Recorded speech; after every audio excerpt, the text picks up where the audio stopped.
Throughout the history of the Scriptures, the Spirit of God has empowered us as a people to discover earth-trembling revelations buried within the lives of the patriarchs, the prophets, and even the Messiah himself. In some cases, the argument can even be made that God himself is unfolding new understanding to the nations as we progress through time.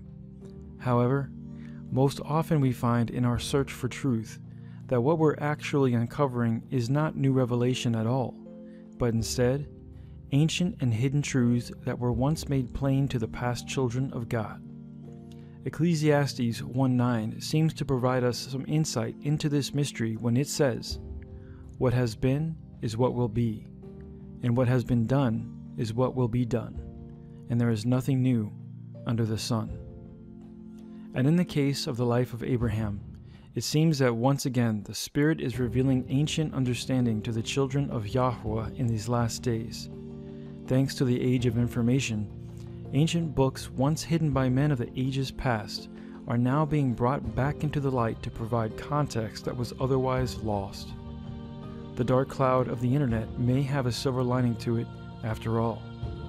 And as it pertains to the life of Abraham, the books of Jubilees and Jasher are no exception, providing unique insights into his life between the lines of Genesis.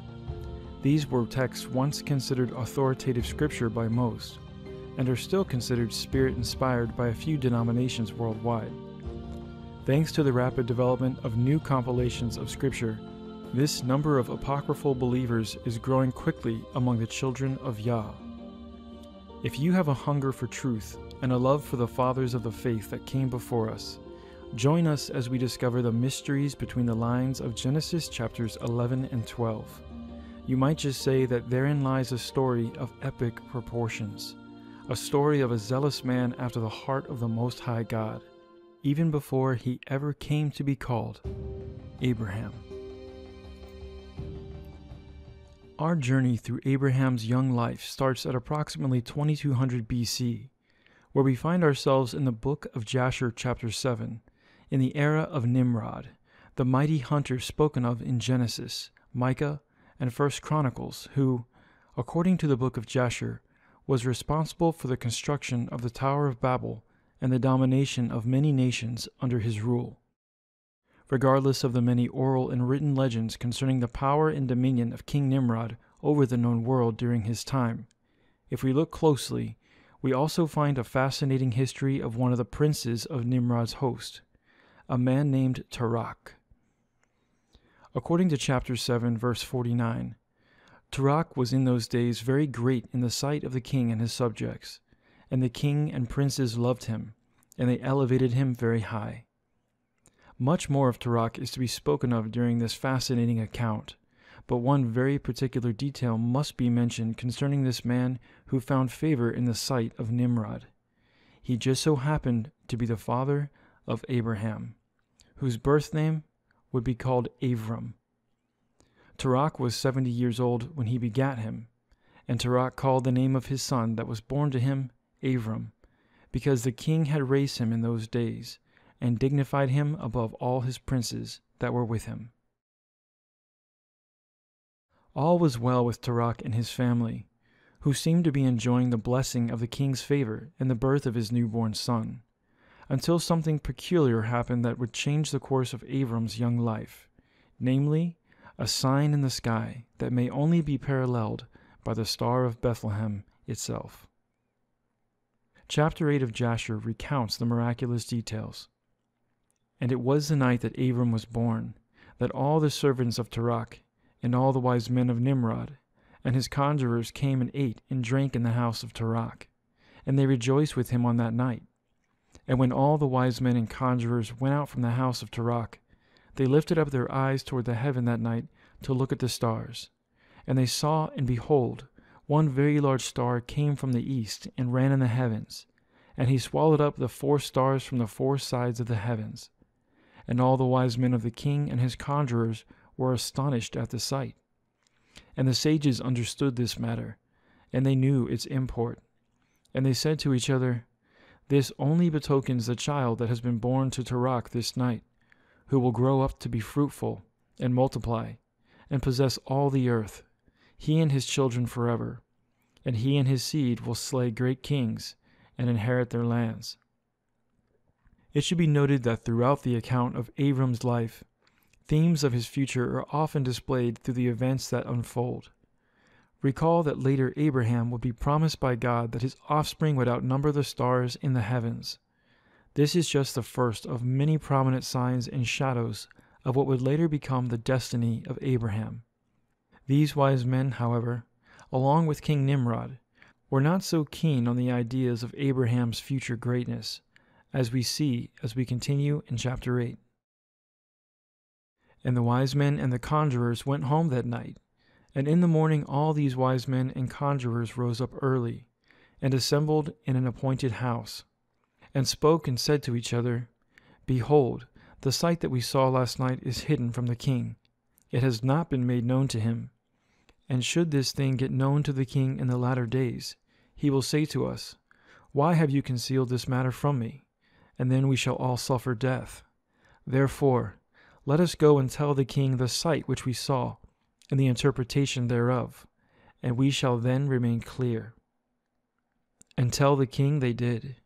In the next few verses, the wise men immediately sought the counsel of the king and told him of the signs in the heavens and the interpretation thereof, and encouraged the king to give Terach payment for his son Abram, to buy him, so that the king might do with Abram as he wished to prevent the boy and his seed from growing great as the sign had announced.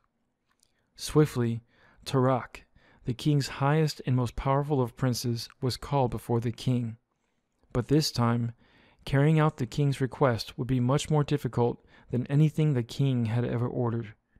With both tensions and stakes higher than ever, the king spoke to Terach. And the king said to Terach, I have been told that a son was yesternight born to you, and after this manner was observed in the heavens at his birth. And now, therefore give me the child, that we may slay him before his evil springs up against us, and I will give you for his value your house full of silver and gold.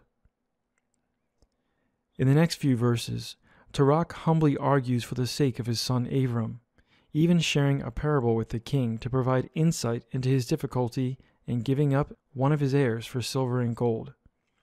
Terach begged the king, What shall I do with silver and gold after the death of my son? Who shall inherit me? Surely then at my death, the silver and gold will return to my king who gave it. And when the king heard the words of Terach, and the parable which he brought concerning the king, it grieved him greatly, and he was vexed at this thing, and his anger burned within him. And Terach saw that the anger of the king was kindled against him, and he answered the king, saying, All that I have is in the king's power. Whatsoever the king desires to do with his servant, that let him do. Yea, even my son, he is in the king's power, without value in exchange, he and his 2 brothers that are older than he. And the king said to Terach, No, but I will purchase your younger son for a price. But despite what seemed to be his humble submission to the request of the king, Terach was already brewing a plan to provide an escape to his son of promise. But first, he would need to use the little value of his friendship to buy some time. And Terach answered the king, saying, I beseech you, my lord and king, to let your servant speak a word before you, and let the king hear the word of his servant. And Terach said, Let my king give me 3 days' time till I consider this matter within myself, and consult with my family concerning the words of my king. And he pressed the king greatly to agree to this. And the king hearkened unto Terach, and he did so and gave him 3 days' time.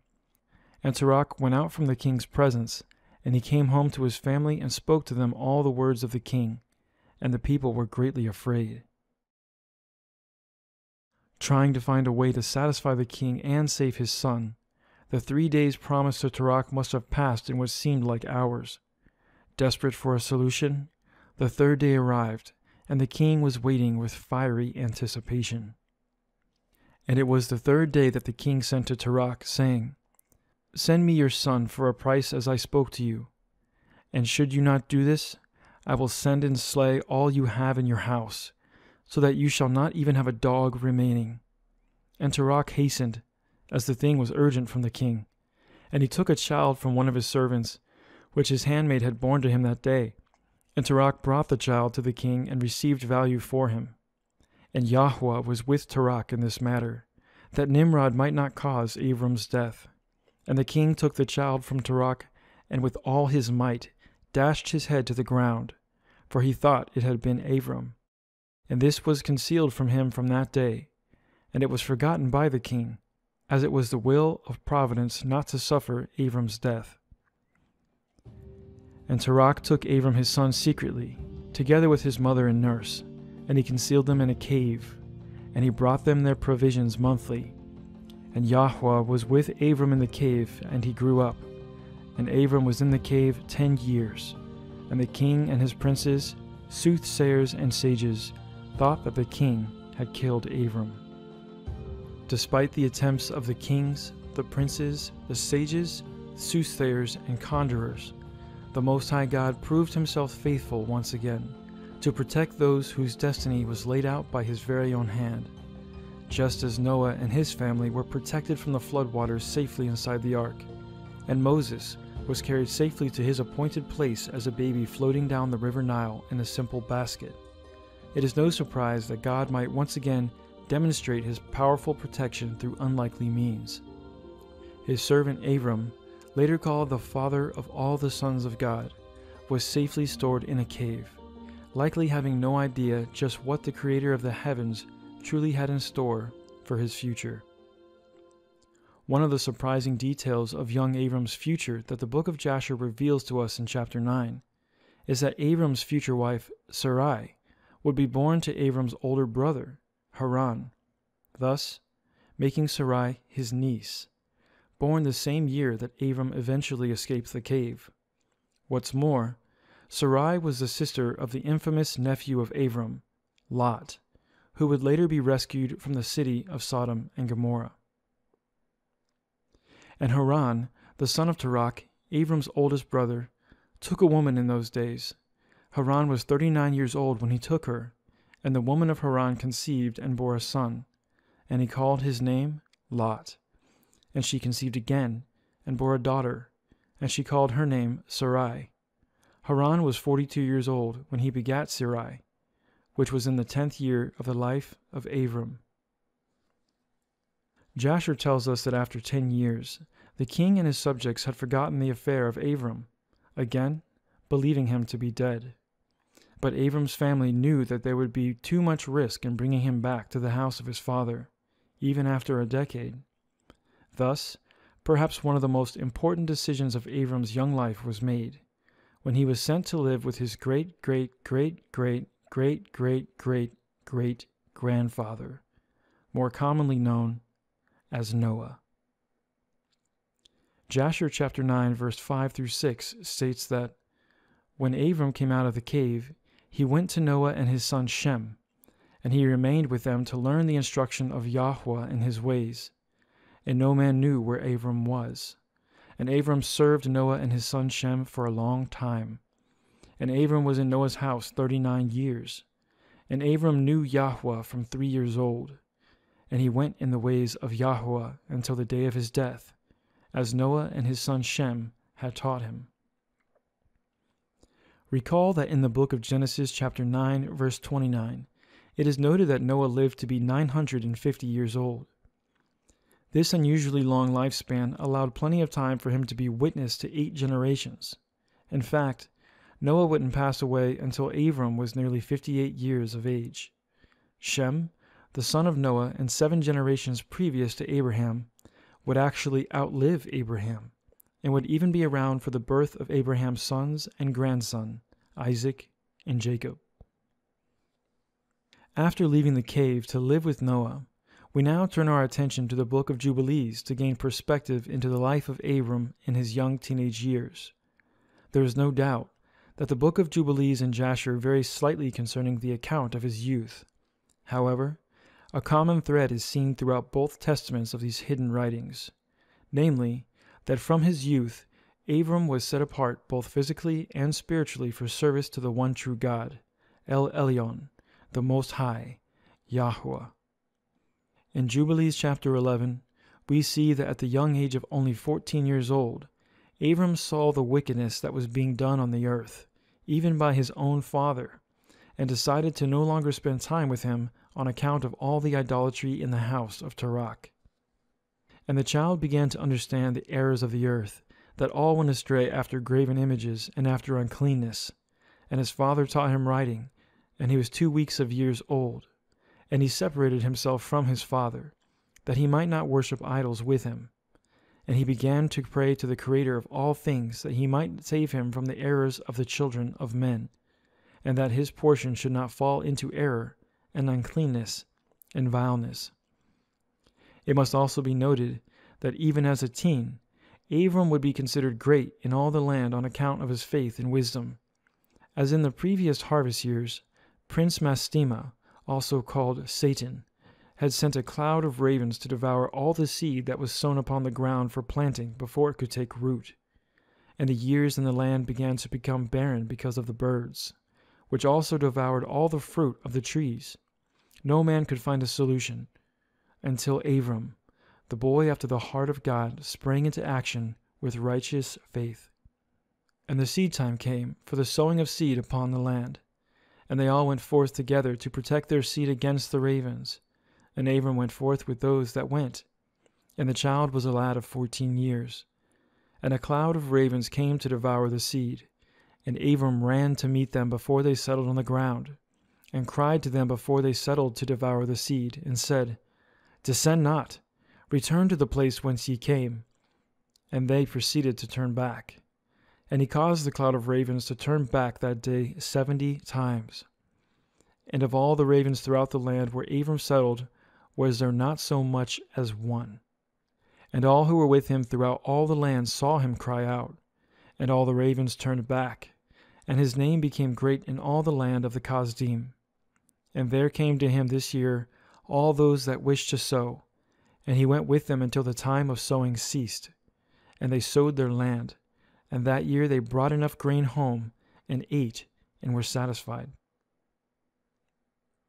The Most High also blessed Abram with wisdom and ingenuity, that he might be a blessing to the people of the land in those days. And in the first year of the 5th week, Abram taught those who made implements for oxen, the artificers of wood, and they made a vessel above the ground, facing the frame of the plow, in order to put the seed thereon. And the seed fell down therefrom upon the share of the plow, and was hidden in the earth, and they no longer feared the ravens. Time went on, and Noah grew in stature, wisdom, and fame throughout the land in which he was dwelling, as he learned the ways of the Most High from Noah and Shem. What many do not realize, however, is that during this time of growth in the ways of the Lord, King Nimrod was growing in power as well, and the development of the infamous Tower of Babel actually took place during the lifetime of Abraham. Jasher chapter 9 verse 20 records the beginnings of this treacherous event. And King Nimrod reigned securely, and all the earth was under his control, and all the earth was of one tongue and words of union. And all the princes of Nimrod and his great men took counsel together, Put, Mitzrayim, Cush, and Canaan with their families. And they said to each other, Come, let us build ourselves a city, and in it a strong tower, and its top reaching heaven, and we will make ourselves famed, so that we may reign upon the whole world, in order that the evil of our enemies may cease from us, that we may reign mightily over them, and that we may not become scattered over the earth on account of their wars. Later in this hidden story, Jasher recounts the details of the intentions of those who would make themselves higher than God himself through their construction. And they began to make bricks and burn fires to build the city and the tower that they had imagined to complete. And the building of the tower was unto them a transgression and a sin. And they began to build it. And while they were building against Yahuwah Elohim of heaven, they imagined in their hearts to war against him and to ascend into heaven. And all these people and all the families divided themselves in 3 parts. The first said, We will ascend into heaven and fight against him. The second said, We will ascend to heaven and place our own Elohim there and serve them. And the third part said, We will ascend to heaven and smite him with bows and spears. And Elohim knew all their works and all their evil thoughts, and he saw the city and the tower which they were building. The incredible details regarding the destruction of this great tower and the confusion of the languages caused by the power of the Most High himself are recounted in the remaining texts of Jasher 9. But of interesting note, it should be mentioned that according to this text, it took a full year for a single man to ascend from the base of the tower to the very top, due to its incredible size and circumference. Regardless of the details of this amazing account of man's sinful will and God's supernatural interference, which will be saved for perhaps another video, we know from the details of this event, as recalled in both Jasher and the book of Genesis, that God confounded the languages of all who were in the land of Shinar and working on the tower project, throwing them into confusion and forcing them to disperse. However, the confounding of language and the separation of people didn't remove all the spiritual damage that was already done to the inhabitants of the earth, in that nearly all people had given their minds and hearts over to false gods and the influence of Nimrod, namely, Abram's father, Terach, who after all these years separated from Abram, is found to have given himself fully over to the evil practices of idolatry when he is rejoined by Abram. Jasher 11 tells us of the incredible account of Abram's boldness in the face of not only his father's sins, but the sins of the great King Nimrod himself. And in the 50th year of the life of Abram, son of Terach, Abram came forth from the house of Noah, and went to his father's house. And Abram knew Yahweh, and he went in his ways and instructions, and Yahweh Elohayu was with him. And Terach his father was in those days still captain of the host of the king Nimrod, and he still followed strange Elohim. And Abram came to his father's house and saw 12 Elohim standing there in their temples, and the anger of Abram was kindled when he saw these images in his father's house. And Abram said, As Yahweh lives, these images shall not remain in my father's house. So shall Yahweh, who created me, do unto me, if in 3 days' time I do not break them all. And Abram went from them, and his anger burned within him. And Abram hastened, and he went from the chamber to his father's outer court. And he found his father sitting in the court, and all his servants with him. And Abram came and sat before him. And Abram asked his father, saying, Father, tell me, where is Elohim, who created heaven and the earth, and all the sons of men upon the earth, and who created you and me? And Terach answered his son Abram and said, Behold, those who created us are all with us in the house. And Abram said to his father, My lord, show them to me, I pray you. And Terach brought Abram into the chamber of the inner court, and Abram saw, and behold, the whole room was full of Elohim of wood and stone, 12 great images and others less than they without number. And Terach bowed down to his Elohim, and he went away from them, and Abram his son went away with him.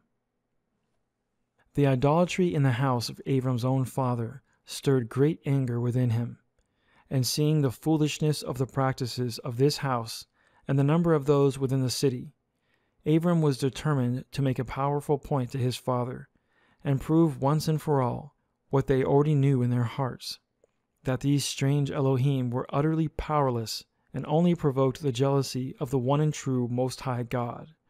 Abram's plan unfolds in Jasher 11. And when Abram had gone out from them, he went to his mother and sat before her. And he said to his mother, Behold, my father has shown me those who made heaven and earth, and all the sons of men. Now, therefore, hasten, and fetch a kid from the flock, and make of it savory meat, that I may bring it to my father's Elohim, as an offering for them to eat. Perhaps I may thereby become acceptable to them. And his mother did so, and she fetched a kid, and made savory meat thereof, and brought it to Abram. And Abram took the meat from his mother, and brought it before his father's Elohim. And he drew nigh unto them, that they might eat. And Terach his father did not know of it. And Abram saw on the day when he was sitting amongst them, that they had no voice, no hearing, no motion, and not one of them could stretch forth his hand to eat. And Abram mocked them, and said, Surely the savory meat that I prepared has not pleased them, or perhaps it was too little for them, and for that reason they would not eat.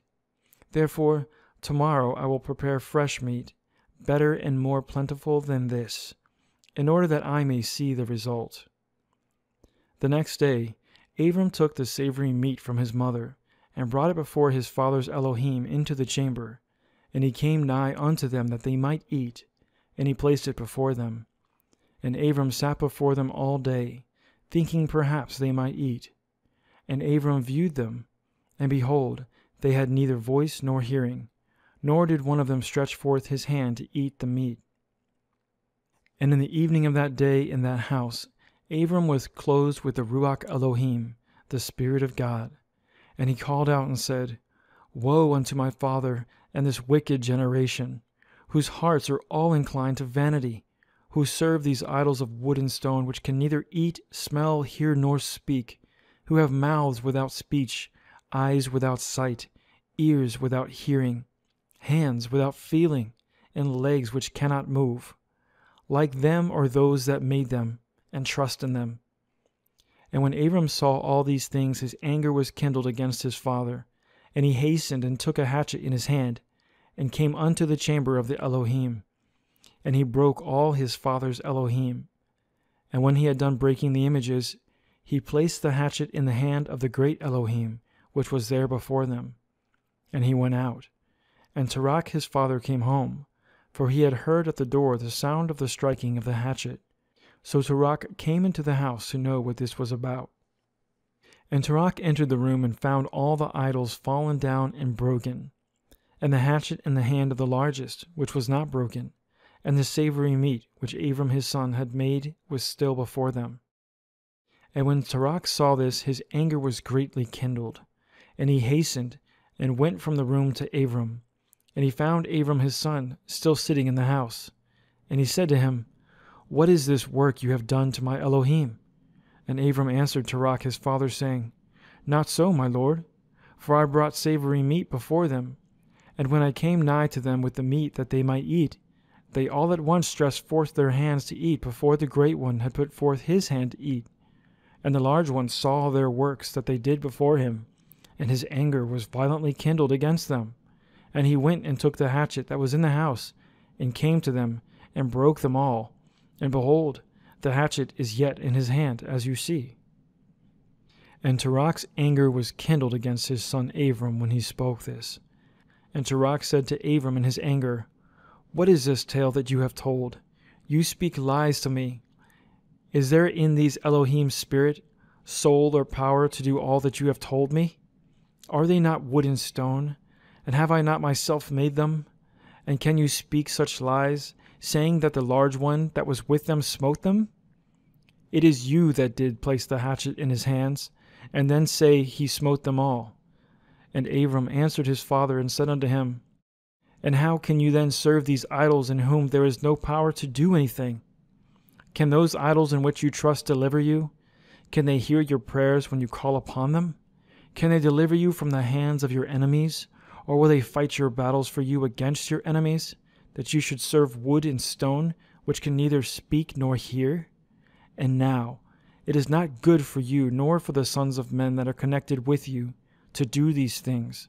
Are you so silly, so foolish, or so short of understanding that you will serve wood and stone, and do after this manner, and forget Yahweh Elohim, who made heaven and earth, and who created you in the earth, and thereby bring great evil upon your soul in this matter by serving wood and stone?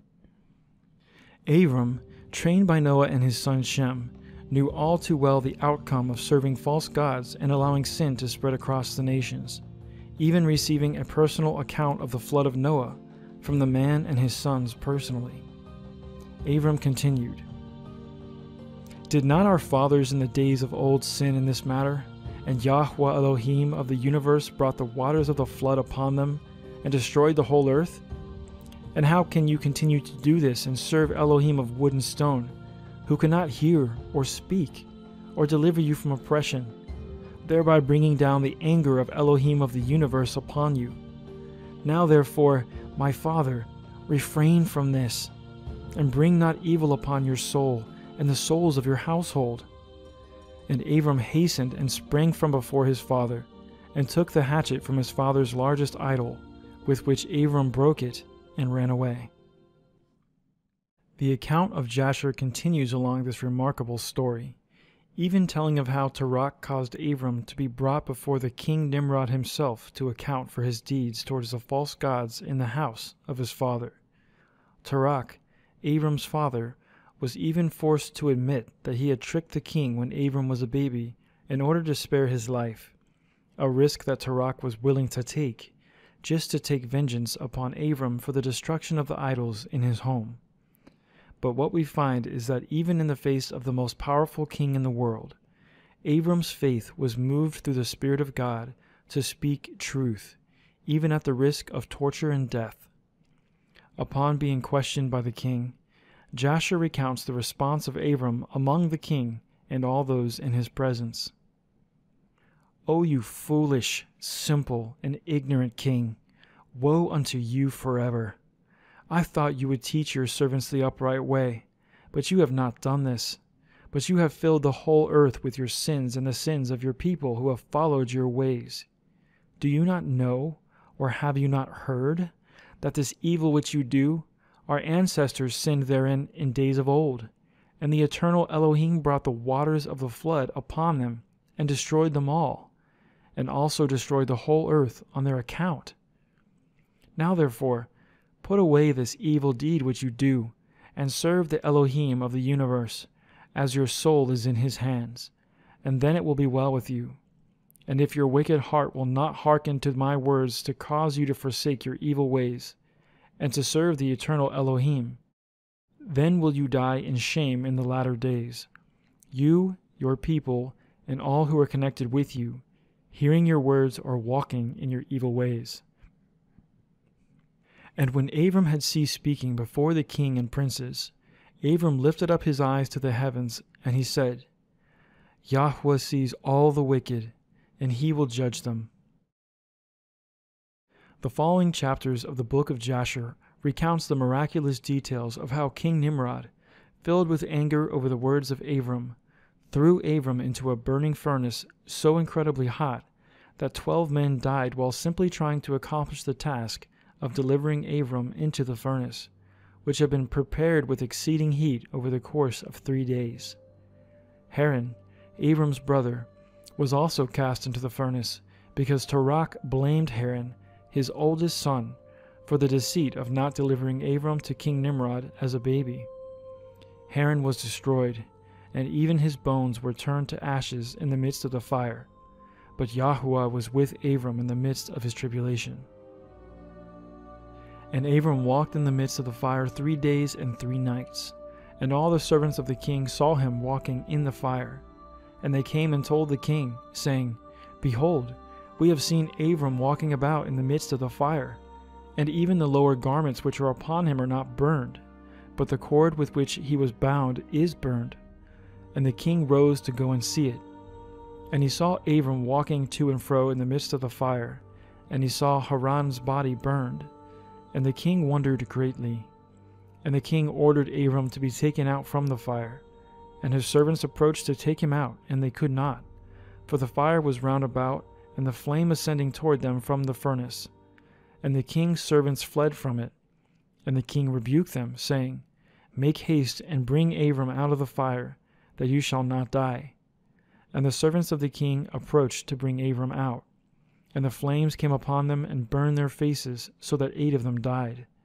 And when the king saw that his servants could not approach the fire, lest they should be burned, the king called to Abram, O servant of the Elohim who is in heaven, go forth from amidst the fire, and come hither before me.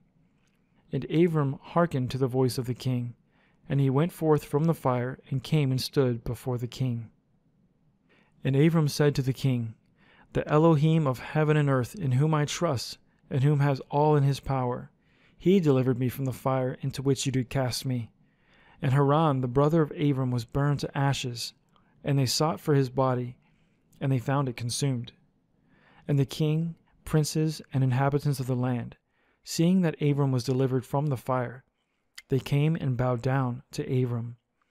And Abram said to them, "Do not bow down to me, but bow down to the Elohim of the world who made you, and serve him, and go in his ways, for it is he who delivered me from out of this fire, and it is he who created the souls and spirits of men, and formed man in his mother's womb, and brought him forth into the world, and it is he who will deliver those who trust in him from all pain."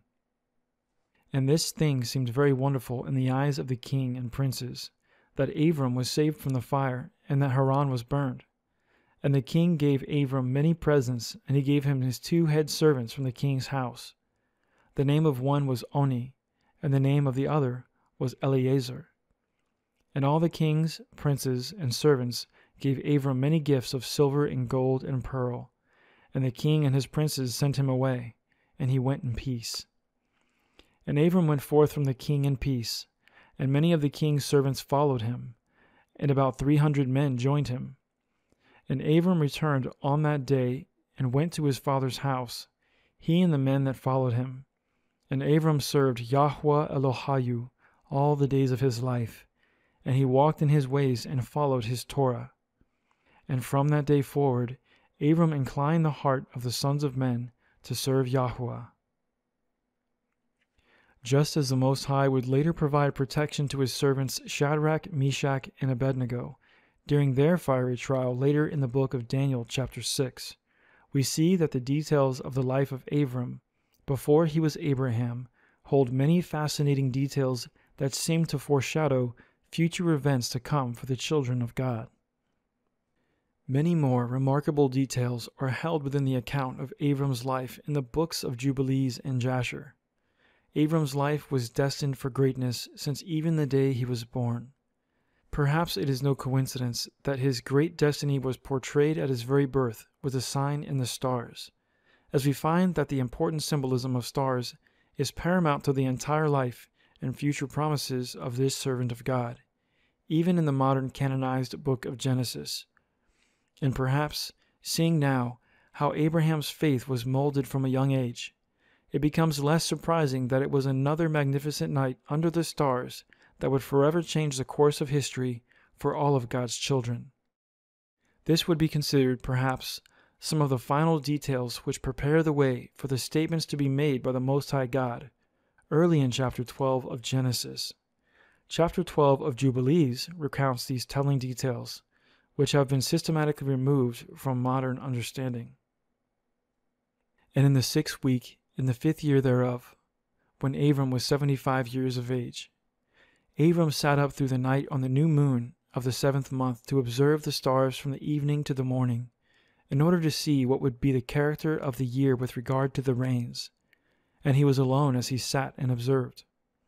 And a word came into his heart, and he said, "All the signs of the stars, and the signs of the moon, and of the sun are all in the hand of Yahweh.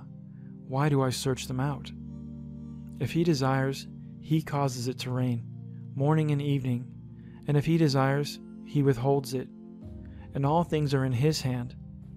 And he prayed that night and said, "My Elohim, El Elyon, you alone are my Elohim, and you and your dominion have I chosen, and you have created all things, and all things that are the work of your hands. Deliver me from the hands of the evil spirits who have dominion over the thoughts of men's hearts, and let them not lead me astray from you, my Elohim, and establish me and my seed forever, that we go not astray from henceforth and forevermore. Shall I return unto the of the Kasdim, who seek my face, that I may return to them? Am I to remain here in this place? The right path before you prosper it in the hands of your servant, that he may fulfill it, and that I may not walk in the deceitfulness of my heart, O Elohai." Abram's life and words of faith had demonstrated to the Most High God that his heart was perpetually after the ways of righteousness and truth. And here we find ourselves, the readers, seeing truly the heart and cry of Abram before the promises of Genesis 12 truly come into fulfillment. Observe, this next passage is still read in the book of Jubilees 12, but as we will see, This is also where the book of Genesis truly begins the account of Abraham's life. And he made an end of speaking and praying, and behold, the word of Yahweh was sent to him through an angel, saying, Get you up from your country, and from your kindred, and from the house of your father, unto a land which I will show you. And I shall make you a great and numerous nation. And I will bless you, and I will make your name great, and you shall be blessed in the earth. And in you shall all the families of the earth be blessed. And I will bless them that bless you, and curse them that curse you. And I will be an Elohim to you and your son, and to your son's son, and to all your seed. Fear not, from henceforth and unto all generations of the earth, I am your Elohim. Jasher 13 tells of this very same account of Jubilees and Genesis 12. And in these statements we find how truly significant the sign of the stars will forever be for Abraham and his seed. And Yahweh appeared to Abram and said, I am Yahuwah, who brought you forth from Ur-Kasdim, and delivered you from the hands of your enemies. And now, therefore, if you will hearken unto my voice and guard my commandments, my statutes, and my Torah, then will I cause your enemies to fall before you, and I will multiply your seed like the stars of heaven, and I will send my blessing upon all the works of your hands, and you shall lack nothing. Thank you for joining us on this powerful journey into the life of God's servant before he was called Abraham. If you would like more information on the truth of how you can become, or may have already become, truly one of the seed of Abraham, children of the promise, subscribe to our channel, Christian Truthers, and be sure to watch our video, The Identity Crisis, Finding the Lost Sheep of Israel. It is our firm belief and our great hope that we too will be counted among the stars of Father Abraham's eternal seed, and inherit the blessings of the Most High's everlasting glory through his only begotten Son, the Messiah, Yahushua HaMashiach, more commonly referred to as Jesus Christ. We pray that this video is a blessing to you and your family, and we look forward to continuing with you in study of all his perfect word in spirit and truth. I'm Justin with Christian Truthers. Blessings and shalom.